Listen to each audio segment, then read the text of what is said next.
Praise the Lord, ஹல்லேலூயா. ஆண்டவருடைய நாமம் மகிமைப்படுவதாக.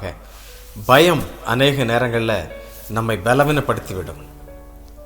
பயம் அநேக நேரங்களில் நம்மை இருளுக்கு நேராக தள்ளிவிடும். உங்களுடைய வாழ்வில் அப்படி பயம் இருக்கிறதா? எப்படி கலக்கத்தோடு கூட இருக்கிறீங்களா? ஆண்டவர் இந்த வேளையில் சொல்லுகிறார், நான் உன்னோடு கூட இருக்கிறேன், நீ பயப்படாத, நான் உன்னோடு கூட இருக்கிறேன் அப்படி என்று சொல்லி ஆண்டவர் உங்களை பார்த்து சொல்லுகிறார்.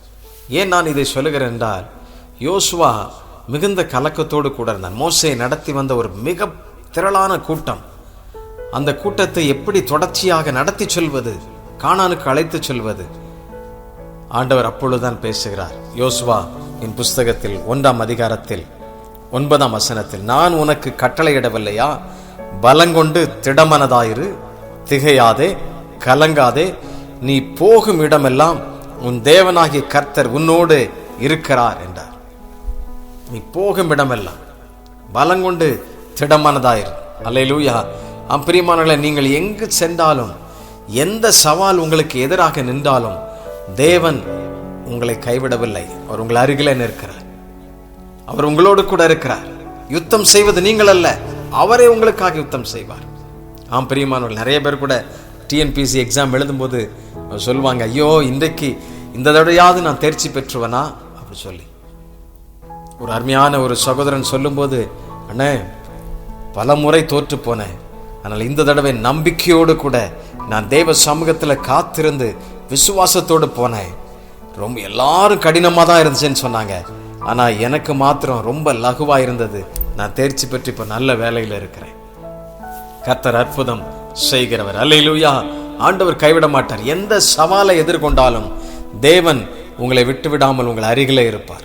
உங்களை கைவிடவே மாட்டார். எவ்வளவு பெரிய போராட்டம் வந்தாலும் உங்க கூட இருப்பார். அல்லேலூயா. மீனின் வயிற்றுக்குள்ள யோனா போனா கூட அங்கேயும் அவனோடு கூட பேசி அவன் என்ன செய்கிறார், நீ போக வேண்டிய இடம் வேற, நீ எங்க போயிட்டு இருக்கேன்னு சொல்லி மீனை வச்சு டைரக்ஷன் பண்ணிட்டார்.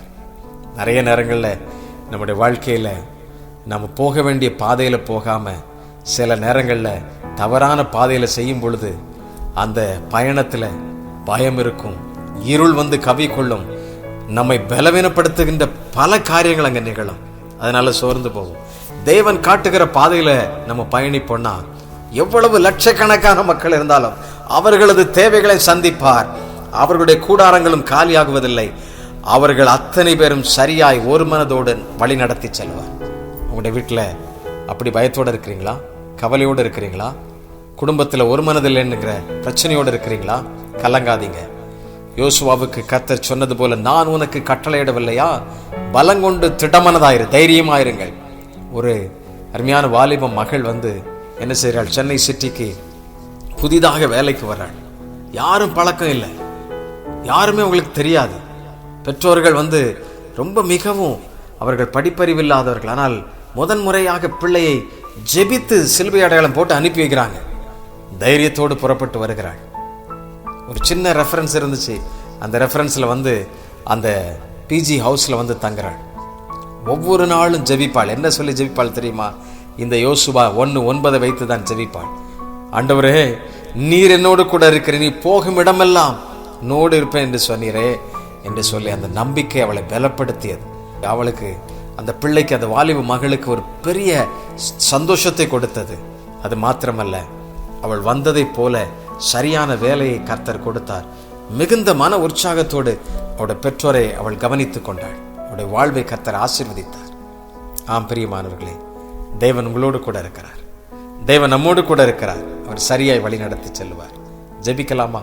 ஆண்டவருடைய சமூகத்தில், என் ஓட்டத்தில் நான் தனியே இல்லை, நேசித்தவர் என்னை வெறுக்கவில்லை. என் ஓட்டத்தில் நான் தனிமாயில்லை, நேசித்தவர் என்னை வெறுக்கவில்லை.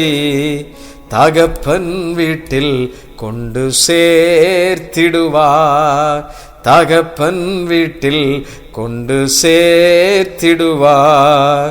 நம்புவேன் இறுதி வரை, நம்புவேன் இறுதி வரை. யாக்கோபின் தேவன் என் தேவன், எனக்கென்றும் துணை அவரே, என்னாலும் நடத்துவாரே. எங்களை நடத்துகிறவரே, எங்கள் ஒவ்வொருவரையும் கரம் பிடித்து நடத்தி செல்கிறவரே, பயப்படாதே திகையாதே, நான் உன்னோடு இருக்கிறேன் என்று சொன்னவரே, எங்கள் ஒவ்வொருவரையும் அப்படி நடத்துகிறதற்காக ஸ்தோத்திரம். கர்த்தாவே, நீரே எங்களை நடத்தி செல்லுகிறவர், நீரே அழைத்து செல்லுகிறவர், நீர் எங்களுக்கு முன்பாக போய் எல்லா கோணலானவைகளை சபைப்படுத்துகிறவர். பிதாவே, எங்கள் வாழ்விலையும் எங்கள் கையின் பிரயாசங்களிலே எங்களுடைய எல்லா செயல்களிலேயும் நீர் எங்களுக்கு முன்பாக செல்லுகிறப்பா. எங்கள் பாதையை காண்பியும், எங்களுக்கு பாதையை செவைப்படுத்தும். கர்த்தாவே, நீர் எங்களுக்கு செய்கிறது ஆண்டவரே எல்லாம் எங்களுக்கு ஆச்சரியமாயிருக்கிறதப்பா.